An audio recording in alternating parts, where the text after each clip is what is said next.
Bien, bueno, pues vamos a seguir. Muchísimas gracias, por estar aquí otra vez. Y bueno, ¿de qué habla esto? ¿De qué quiere decir toda esta primera idea principal del análisis materialista? Bueno, un ejemplo muy grande. Este señor habla de los medios de producción. No todos somos dueños de producción, ¿no? Habla de quien tiene las máquinas, ¿no? Y quién las va a trabajar. Quien tiene las máquinas es quien tiene el dinero, pero no tiene la manera de trabajarla. Entonces, son los obreros los que empiezan a trabajar en estas pequeñas empresas, pero ganan muy poco. Esto durante todo el siglo XIX y entonces se vuelve un esclavismo moderno, ¿no? Incluso actualmente tenemos este esclavismo moderno. ¿Cómo detectamos este esclavismo moderno? Todos conocemos la marca Shane, sí conocen la marca Shane de ropa china, ¿verdad? Bueno, este nuevo esclavismo, y se los voy a explicar así para que se entienda más fácil, este método, este nuevo esclavismo tiene mucho que ver con todos las y los costureros que tiene Shane, todas estas maquiladoras. Las maquiladoras son las que se llevan a los y las costureras a trabajar en buques, ¿no? ¿Cómo se llama? Y digo buques porque se van a aguas internacionales en donde no pueden hacer absolutamente nada. Y entonces estos buques están trabajando, están navegando en aguas internacionales durante días. Pueden pasar una semana, semana y media, 4 días, no lo sé. Sin embargo, ahí las condiciones de trabajo son pues bastante fuertes, bastante escabrosas, bastante horribles, por decirlo de esa manera, porque no hay condiciones de trabajo. Entonces, esto se ha vuelto nuevamente un esclavismo y la paga que le dan a estos trabajadores es muy poco. Y quien tiene y quien gana, pues obviamente es la marca Shane, que ocupa telas de muy, muy baja calidad y se ha convertido también en lo que nosotros conocemos ahora con la fast fashion, que no sirve para nada, te sirve nada más de úsese y tírese, y entonces hay vertederos enormes en África y en Chile, pero grandísimos, donde van y avientan toda esta ropa que no le sirve a nadie más. Me parece, no recuerdo en qué país de África existe uno de los vertederos más grandes de la fast fashion, y entonces la gente va a estos lugares, ¿no? La gente así como los pepenadores, ¿no? Así como los pepenadores van a estos lugares y entonces escogen la ropa que está en mejores condiciones y la revenden nuevamente, pues a muy bajo costo. Entonces, de esto habla precisamente Carlos Marx, el análisis materialista de la historia humana en cuanto al trabajo. Esto es muy importante de revisar. La otra parte, la crítica de la economía capitalista. Vivimos en un mundo capitalista, vivimos en una sociedad capitalista en la que no podemos decir, ay, no, yo no quiero esto. No, vives en un mundo capitalista y no te puedes salir de esto porque el dinero es el que rige toda tu vida, ¿no? Entonces, ¿qué dice? Hay una crítica muy fuerte en la que él hace. En su análisis del capitalismo, Marx emplea los conceptos de su materialismo histórico para identificar el modo de producción propio de la burguesía capitalista. La burguesía, pues, es la gente que tiene dinero. Hay por ahí alguien que tiene su audio, no sé quién sea, si lo pueden apagar, por favor. Gracias. Bueno, entonces les decía que me quedé en su análisis del capitalismo. Marx emplea los conceptos del materialismo histórico para identificar el modo de producción propio de la burguesía. Ay, alguien tiene aquí, ahí está, ya. Propio de la burguesía capitalista, el cual puede simplificarse en la producción del capital a la exportación de la fuerza del trabajo de las clases trabajadoras, de la clase trabajadora. Esta última, la clase trabajadora, al carecer de capital, tiene dinero, pues obviamente su fuerza de trabajo es la que le permite tener ese dinero, y de la propiedad de los medios de producción, debe vender al capitalista su capacidad de trabajo, con la que ellos producirán bienes de consumo a cambio de un salario. Dicho salario le sirve a la clase trabajadora para consumir los bienes que necesita, entre los cuales están los mismos que ella produjo, ¿no? Alimentos, por ejemplo, los que trabajan en la industria del café, en la industria alimenticia. Luego estos bienes son vendidos y el capitalista obtiene obviamente una ganancia de capitales que Marx llamó plusvalía, ¿no? La plusvalía es si una lata de chiles me va a costar, o sea, a la empresa le cuesta 3 pesos, a nosotros no nos la venden 3 pesos, a nosotros nos la venden 5, y entonces ese dinero, esa ganancia es la plusvalía, es lo que se queda la empresa. Por lo cual no realizó ningún trabajo, nada más puso los medios de producción, pero el trabajo lo hace el obrero. La plusvalía, déjenme meter aquí a alguien, la plusvalía puede invertirse y generar más capital, enriqueciendo al capitalista sin que la clase trabajadora participe de las ganancias de su propio labor, de su propia labor. Un ejemplo claro es Starbucks. Cuando tú tienes la aplicación, bueno, Starbucks se ha convertido ya en una industria del café que te vende experiencias, ¿no? Si tú hablas con un mercadólogo, te va a decir, es que Starbucks no vende café, te vende la experiencia. El llegar a Starbucks, el llegar ahí a trabajar a Starbucks, o sea, trabajar en el sentido de que agarro mi computadora y mientras estoy tomando un café, yo estoy trabajando porque hay internet gratis, ¿no? Y estoy en un lugar, en un ambiente bonito, tranquilo, etcétera, etcétera. Es como si estuviera yo en una oficina. Entonces, eso te vende Starbucks, te vende una experiencia. Aparte del café, aparte de comprarte el vasito que está de moda, que ya te costó carísimo, ¿no? Los Stanley, que están ahorita muy de moda, que tienen una colaboración con Starbucks, es carísimo. La gente se ha desgreñado por tener un vaso de Stanley. Bueno, eso se ha convertido en Starbucks. Y se ha convertido también en un banco, sin que te des cuenta que es un banco. Todos los que tienen la aplicación en su teléfono de Starbucks saben perfectamente bien que esa aplicación tú le puedes meter dinero, ¿no? Te dicen cuando llegas a pagar, te dicen, te cargo, ya hay gente que ya tiene ahí precargado, ¿no? En su aplicación, ya tiene recargado 500 pesos, 1000 pesos, lo que ustedes quieran. Y entonces tú dices, pago con la aplicación porque además obtienes estrellas. Y entonces pagas con la aplicación y entonces te dicen, ¿te cargo lo exacto? Ah, pues sí, ¿no? Ahí está, ¿no? Ya pagas. Ya te descontaron de ahí, ya tú ya le metiste dinero, pero ya te descontaron de ahí. En caso de que no tengas ese, pagas con tarjeta y dices, te cargo lo exacto. Se vuelve un banco. Y de eso precisamente habla. ¿Cuánto le costó a Starbucks tener un banco virtual? Nada, nada. Y gana dinero. Y gana mucho dinero, porque ese dinero que tú invertiste ahí, esos 500 pesos, no los puedes tocar, a menos que vayas a Starbucks, entonces ya haces uso de ese dinero. Y ellos empezaron no con la aplicación, empezaron con las tarjetas. Ahora ya las tarjetas son virtuales, ¿no? Entonces, bueno, pues esto precisamente habla la crítica a la economía capitalista que tenemos actualmente. Entonces, el pensamiento y las ideas que tiene Carlos Marx están muy vigentes, aunque este señor escribió en 1800, o sea, no llegó a 1900. Este señor que trabaja en esos años, casi todo el siglo XIX, o la primera mitad del siglo XIX, y todos sus escritos, si tú los lees, dijo es que los hizo hace 10 años, hace 5 años. ¿Por qué? Porque vivimos en un mundo capitalista. Y la otra parte, ahí no me está cargando. Ahí va. Ok, la otra parte, la noción de la ideología. Este concepto es propuesto por el marxismo para explicar la forma de dominación mental que el sistema capitalista emplea para sostener a las clases dominadas en su sitio. En el Capital, Marx explica cómo opera el fetichismo de la mercancía que mantiene a la clase trabajadora consumiendo, ¿no?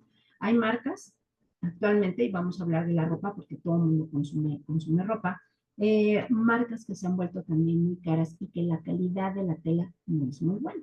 Hablemos, por ejemplo, hay una marca que ahorita se ha vuelto mucho de moda, Lula Lemon, que es una marca de ropa deportiva, de yoga, que puedes salir con ella si quieres a desayunar. O sea, es una marca de ropa como muy elitista. Es carísima, muy cara esa ropa de Lula Lemon. Unas mallas te puede costar 3000 pesos. una chamarra tipo deportiva, que es como un saquito, te puede costar 5,000 pesos más o menos. Un pantalón para ir, digamos, como a trabajar, porque ya no es, hay algunas oficinas que ya no son tan rígidas, un pantalón te puede costar 4,000 pesos, o sea, es muy caro.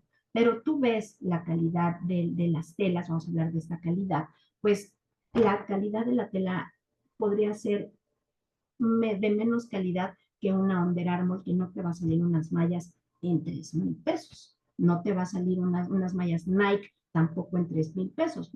Más o menos están como en 1,500, que sí, para mucha gente es muy caro. Sí, para mucha gente es muy cara. Pero ¿por qué hablo de esto? Porque aquí habla precisamente de la forma de dominación mental que el sistema emplea, el sistema capitalista emplea para sostener a la clase dominada en su sitio, ¿no? Acaban de abrir, por ejemplo, ahorita una tienda ¿cómo se llama este señor? De Michael Jordan en el centro, que es de 3 pisos. No la conozco, pero sí vi que la abrieron, es muy grande y demás. Hay un outlet ahí en el centro, y les paso el dato, es muy bueno, un outlet ahí en el centro, no recuerdo en qué calle, de Nike, muy buenas ofertas, vayan, geniales. Los jueves es cuando se pone mejor. Bueno, esta tienda del outlet Nike tenía obviamente mucha ropa deportiva y tenis de Michael Jordan, que entraban obviamente en oferta y conseguías pues ofertas pues bastante buenas. Pero acabo de ir el domingo 1 de septiembre, que fue ¿cómo se llama? El evento del informe de gobierno del presidente. Me fui ese día y ya de regreso dije, pues vamos a pasar. Pasamos y todo lo que había de Michael Jordan ya lo pasaron a la tienda de Michael Jordan y ya no va a haber outlet ahí. ¿Qué quiere decir? Esto es una dominación de lo que se está hablando del sistema capitalista. ¿Por qué? Porque ya no hay, pero la gente va a seguir yendo a la tienda a comprar. No importa que ya no haya oferta, va a seguir comprando los mismos tenis de Michael Jordan, ¿no? Esa es la dominación de la que habla Carlos Marx. Y el último, el advenimiento del comunismo, que esto es como que el más importante. Marx también proyectó su mirada hacia el futuro y predijo que el comunismo sería la sociedad futura al capitalismo, ¿no? Hay que pasar una nueva etapa. Sin embargo, nunca se ha podido lograr. Muchos dicen, es que Rusia era comunista. No, jamás llegó al comunismo, nunca llegó al comunismo. Esta es una sociedad sin clases en la que no es necesaria la explotación del hombre por el hombre, ¿no? Como la llamaba Carlos Marx, aunque no explicó ciertamente porque tampoco hizo un trabajo en donde dijo el ABC de cómo teníamos que llegar hasta esta parte del comunismo, y tampoco nunca hizo cómo vamos a llegar, cómo tiene que pensar el hombre para llegar a este grado, ni tampoco explicó cómo se podría sostener.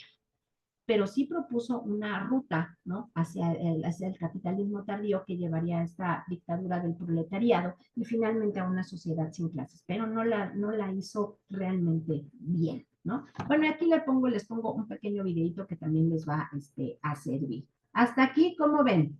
¿Todo claro? ¿Todo bien? ¿Sí? Puñito arriba, porfa, para ver si voy bien o me regreso. Ok, gracias, Ángeles. ¿No eres Ángeles? Sí, sí eres Ángeles. Bueno, pues muchísimas gracias. Todo bien, todo cool, como alguien me dijo. Perfecto. Bueno, vamos con otro alemán que este señor me hizo, bueno, llorar en la licenciatura. Lo odié como no tienen una idea. ¿Por qué? Porque su pensamiento es muy complicado. Lo detesté a este señor, pero es muy inteligente también. Pero a él le toca vivir otra etapa. También alemán, Max Weber, es un sociólogo alemán que se opuso, va al revés, ¿no? Se opuso al determinismo económico marxista, una visión más compleja de la historia y la evolución social. ¿Y por qué? Porque él también venía de una clase rica, ¿no? Su papá había estado en el Partido Liberal en la época de Bismarck, y Bismarck era, Otto von Bismarck, era un político alemán, y a él se le debe la unificación alemana, y también es una figura clave en las relaciones internacionales durante la segunda mitad del siglo XIX. Entonces él viene de una familia política, de una familia diferente a la de Carlos Marx, con dinero, él siempre tuvo este dinero, entonces su pensamiento es diferente. Él no era así de, Ana, es que Carlos Marx sí se fue como que al extremo. Él veía de otra manera a la sociedad. Weber propone, bueno, perdón, estudió en las universidades de Heidelberg en Berlín y Gotinga, interesándose especialmente por el derecho, la historia y la economía, obvio. Las primeras investigaciones de Max Weber versaron sobre los temas económicos. ¿Por qué? Porque él venía de una clase dominante en cuanto al capital. Weber propone los métodos en los tipos ideales. Estos tipos ideales, bueno, aquí les voy ahorita se los explico, dice categorías subjetivas que describen la intencionalidad de los agentes sociales mediante casos extremos, puros y exentos de ambigüedad. Aunque tales casos no se hayan dado nunca en la realidad, estamos hablando de los tipos ideales, y de este modo estableció los fundamentos del método de trabajo de la sociología moderna y de todas las ciencias sociales, a base de construir modelos teóricos que se centran en el análisis y la discusión sobre conceptos rigurosos. ¿Qué quiere decir con esto con los tipos ideales? Los tipos ideales son tipos ideales que no están encajados, que no encajan con la realidad. ¿Hay alguien tiene? Ana, ya que no tienen que ver con nada con la realidad. Eh, por ejemplo, cuando idealizamos a un artista, que lo tenemos, digamos, como lejos. Bueno, ustedes piensen en el artista que idealizan, que quieren, que más aman y que defienden a capa y espada por sobre todas las cosas. Bueno, en ese piensen. Ese es un tipo ideal. No existe, no encaja. Un artista, un cantante, un grupo musical, ¿no? Es un artista, es alguien que está ahí, pero no encaja al 100% con la realidad. De eso está hablando Max Weber en la sociedad. En términos generales, puede decirse que Weber se esforzó, aquí, se esforzó por comprender las interrelaciones de todos los factores que confluyen en la construcción de una estructura social. La estructura social es cuadradita en este caso. Y en particular reivindicó la importancia de los elementos culturales y mentalidades colectivas en la evolución histórica, rechazando la exclusiva determinación económica defendida por Marx y por Engels, ¿no? Frente a la prioridad de la lucha de clases sociales como motor de la historia del pensamiento marxista, Weber prestó más atención a la racionalización como clave del desarrollo. Dijo, este señor piensa que si tú estudias, te esfuerzas y demás, no hay necesidad de que seas explotado. Sin embargo, no pensaba, ¿no? Que las necesidades sí, las necesidades de cada familia son diferentes. Porque nació en una cuna de oro. A todo le dieron así como que peladito y a la boca. Pero ¿qué sucede con alguien que viene o que vive en condiciones diferentes a la de él? Ya no aplica ahí. Sin embargo, sus estudios pues sí también son interesantes para ver cómo funciona la clase burguesa. Todos estos temas aparecen en su obra máxima, y vean cómo se llama, Economía y Sociedad, que sale en 1922. A él le toca ya vivir la primera guerra mundial, ya le toca vivir otra cosa diferente en la historia. Entonces, bueno, este señor me hizo sufrir demasiado aquí en la universidad. No lo odié, bueno, no lo odié tanto. Me gustaban sus escritos, pero me gustaba más a mí otro tipo de teóricos. Y bueno, para llegar a la otra parte del módulo, tengo que hablar de este señor que no tiene nada que ver con ninguno de los teóricos que vimos, pero sí tiene mucho que ver con lo que vamos a recorrer ahorita en la historia. Este señor, Ulosto Gulbenkian, que tiene un nombre bastante curioso, nace el 23 de marzo de 1869 en Turquía y muere en Lisboa, en Portugal, el 20 de julio de 1955. A él le toca vivir en la Primera y en la Segunda Guerra Mundial, y entonces es por eso que este señor se hace rico. Es un ingeniero, empresario y filántropo, también muy importante, nacionalizado británico, y es activo en el sector petrolero. Por eso se convirtió en millonario. Poseía una gran colección de arte que después de la Segunda Guerra Mundial y trasladar su riqueza a Portugal, estableció una fundación antes de su muerte independiente e internacional bajo el control de su familia y de sus aliados. Todavía existe esta fundación, este museo, y hay una orquesta también con su nombre. Su fundación es una de las mayores fuentes de donaciones caritativas en Europa y una importante galería de arte en Lisboa. ¿Y por qué hablamos de este señor? Bueno, pues porque en la segunda parte de nuestro módulo tenemos que hablar de un informe que se hace en 1996 gracias a este sociólogo más moderno que nace en Nueva York. Sus padres emigran, no recuerdo de dónde emigran, pero nace él ya en Nueva York. Es Immanuel Wallerstein y es la reestructuración de las ciencias sociales. Ya vimos todo lo antiguo, pero ¿qué pasa después de la Segunda Guerra Mundial? Y a este señor, Immanuel Wallerstein, le toca precisamente hacer este análisis o este informe para ver qué va a pasar con las ciencias sociales después de estos años, ¿no? Ya en la época moderna que estamos viviendo nosotros. Por eso se llama la reestructuración de las ciencias sociales desde el enfoque del informe de la Comisión Gulbenkian. Este señor obtiene dinero, ¿no? Él es presidente, le toca ser presidente en 1990 de esta fundación y gracias a esta fundación Gulbenkiana o Gulbenkian, él tiene dinero para hacer este informe de las ciencias sociales. Él nace en Nueva York, realizó sus estudios en la Universidad de Columbia, donde se graduó en 1951. En 1996 fue presidente, no empieza en el 90, pero bueno, fue presidente de la Comisión Gulbenkian para la restauración de las ciencias sociales encargadas en una reflexión sobre el presente y posible futuro de las ciencias sociales.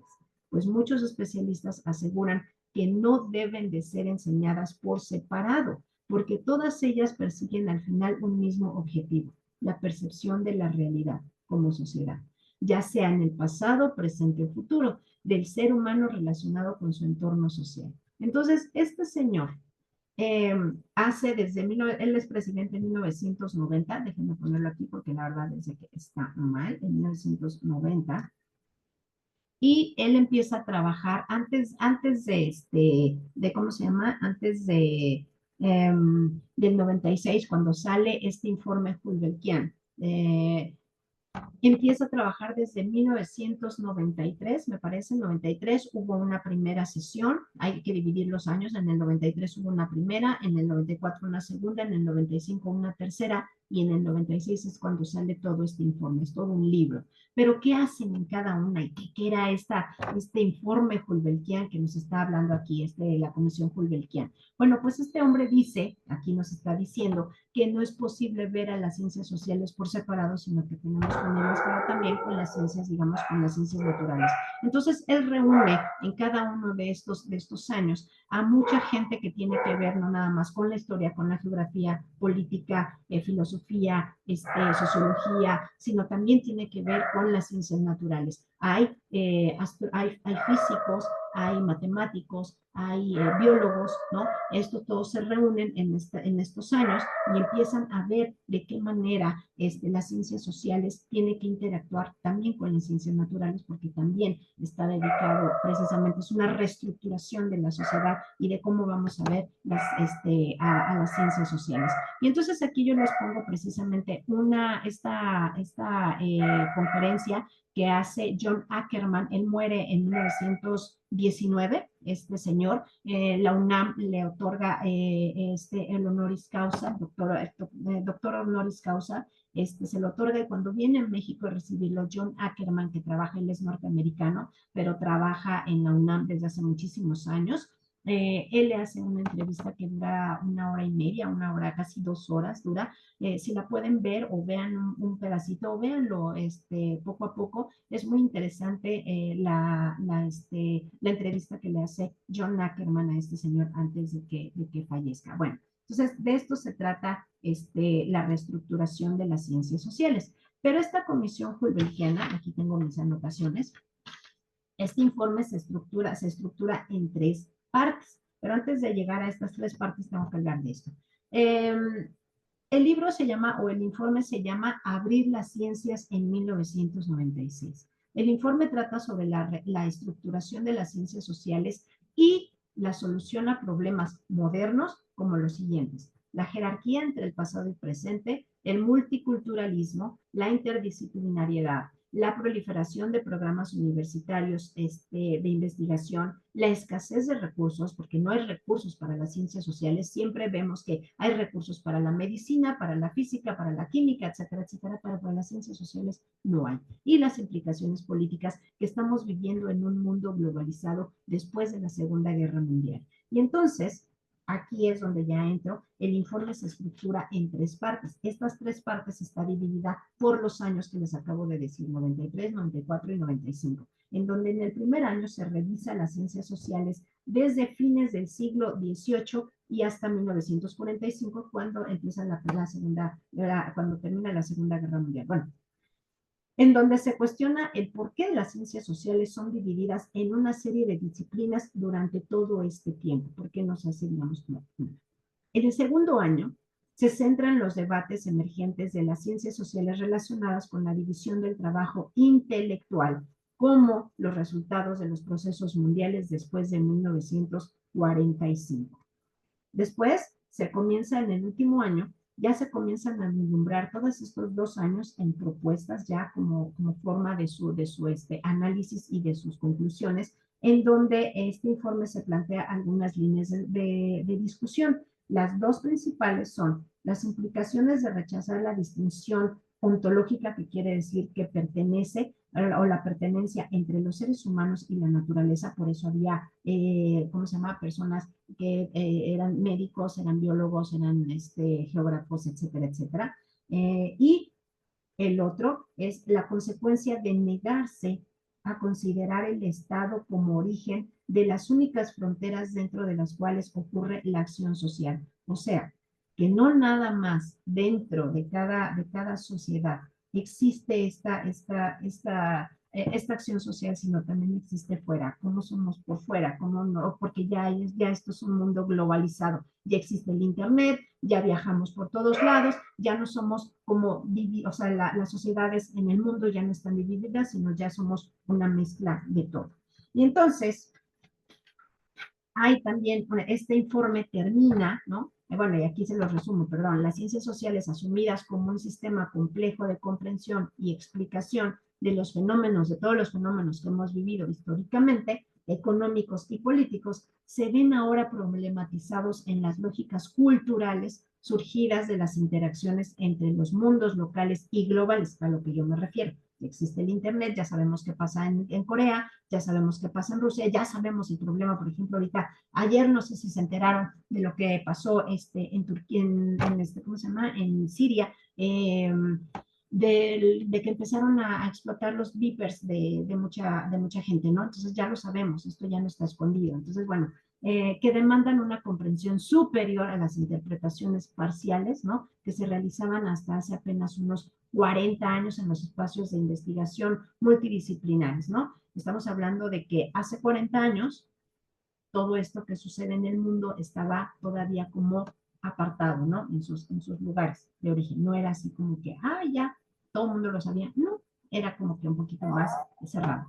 Este informe nos invita entonces a reflexionar sobre nuestros mecanismos de selección, de análisis y de la manera en la que se induce así el aprendizaje, que es particular a la experiencia desarrollada por las ciencias sociales. Y entonces este informe termina con las siguientes conclusiones: la creación de áreas que agrupen a estudiosos de diferentes lugares para trabajar en común, el establecimiento de programas de investigación integrados en las universidades con objetivos concretos de investigación, nombramiento de profesores de 2 o más departamentos, ¿no?, para que estén siempre, ¿cómo se llama?, siempre relacionados con las investigaciones que hacen, y la incorporación a estos departamentos de estudiantes de posgrado y doctorados, etcétera, etcétera, para que apoyen a estos estudios en las ciencias sociales.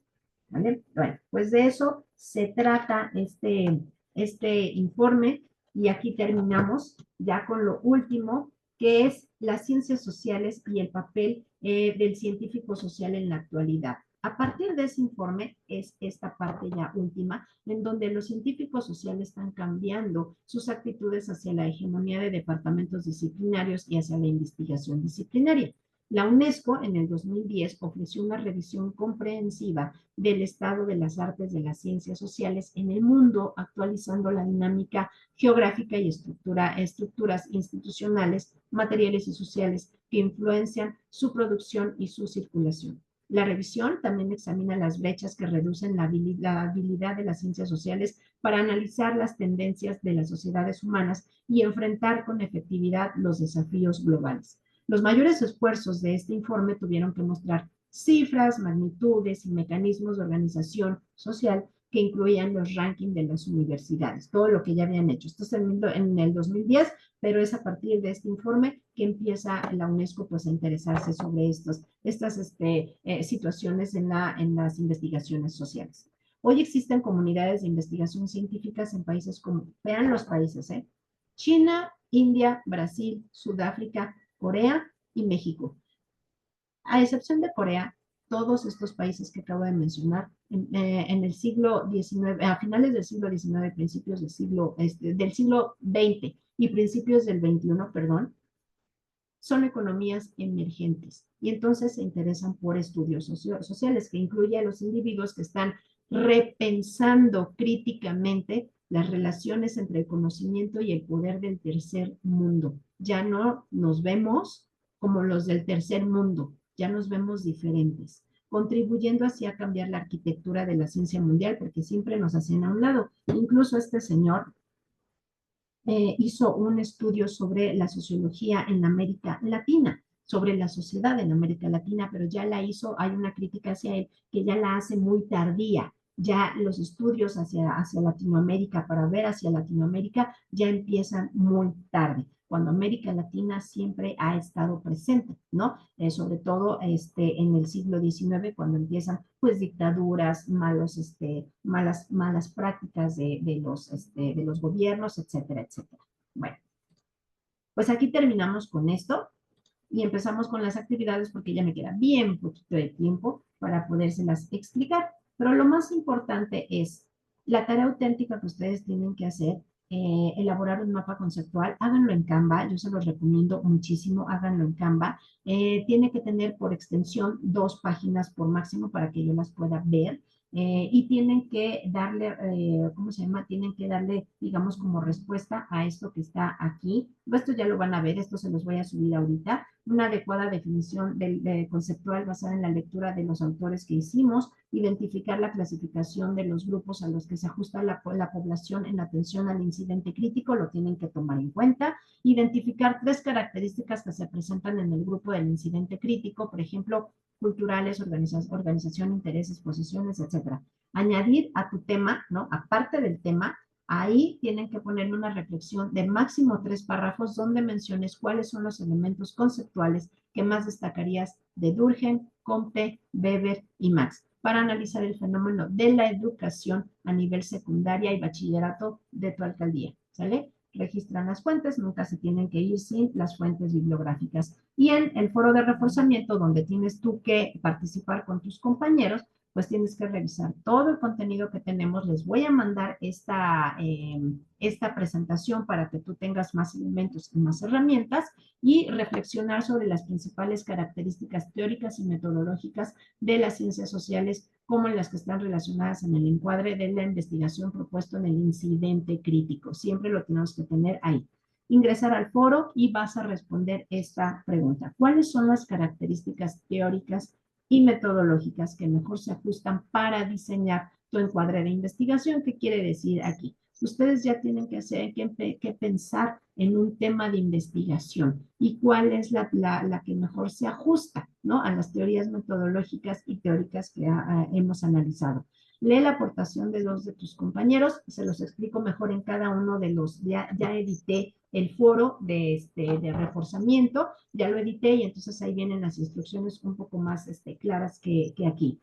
Comenta a 2 de tus compañeros y tienen que tomar en cuenta el problema prototípico e el incidente crítico. ¿Dudas hasta aquí, muchachos? ¿Comentarios? ¿Fui muy rápido? está complicado. Alguien puede, todo bien. Liliana, tú todo bien. Los demás ahí en el chatcito les agradecería que me pusieran algo. Todo bien. Maestra, cuando dice aquí, les dejo este video en donde lo podemos ver. Yo te mando la liga, o sea, te mando esta presentación y ahí está la liga. Si no, copio yo las ligas, ahorita se las copio y se las mando directamente a ahí al correo donde los voy a, donde voy a enviar todo esto, donde mando la presentación, mando de la, ¿cómo se llama? De esta sesión, ahí les voy a mandar absolutamente todo. También revisen muy bien ¿cómo se llama? El foro de dudas, que es donde luego pongo yo materiales para poder añadir a tu acervo, ¿cómo se llama? Bibliográfico en línea, ¿no? Ahí les voy a poner mucho más cosas. ¿Cómo sintieron la clase? Tenemos 3 minutitos. ¿Todo bien? Todo el mundo me dice todo bien, muchas gracias, pero nadie me dice, maestra, se fue muy rápido, me confundió, nadie me dice nada. ¿Todo bien? ¿Todo súper? ¿Sí?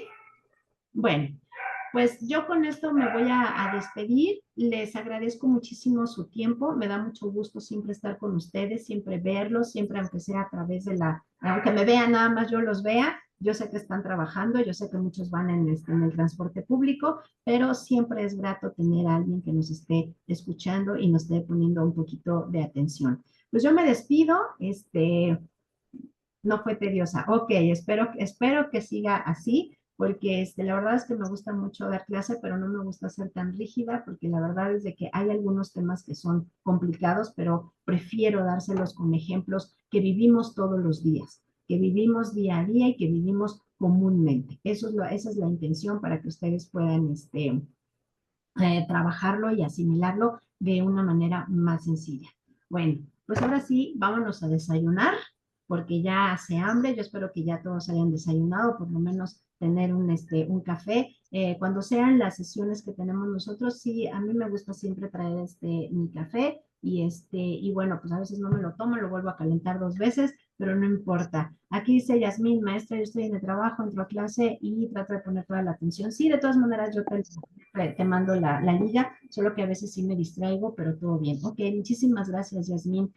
Ahí, por favor, le mandan a pasar la liga del grupo de WhatsApp a esta Joyce, por favor, Joyce. ¿Así se pronuncia Joyce? ¿O cómo se pronuncia? ¿Está bien? Ahí está la liga. Maestras del trabajo, Sí, Joyce, ok. sí, Ah, Joyce. voy a subir la clase a ¿cómo se llama? Al correo electrónico, se los mando a todos, y ahí ya pueden ver ustedes la clase. Yo siempre la pongo en YouTube, pero ya hasta que yo la subo. Ahorita denme chance, voy a desayunar, y mientras estoy desayunando, igual y la empiezo yo a subir, ¿vale? Bueno, pues cuídense muchísimo. Los abrazo desde aquí, que tengan una excelente semana súper productiva y cualquier cosa, ya saben a dónde dirigirse. Y Liliana, te pido el favor de mandarme tu correo para que yo esté en contacto contigo, ¿vale? Sí, gracias, se lo mando. Eso a todos. Bonito día. Bonito día. Gracias, hasta luego. Luego. Bye.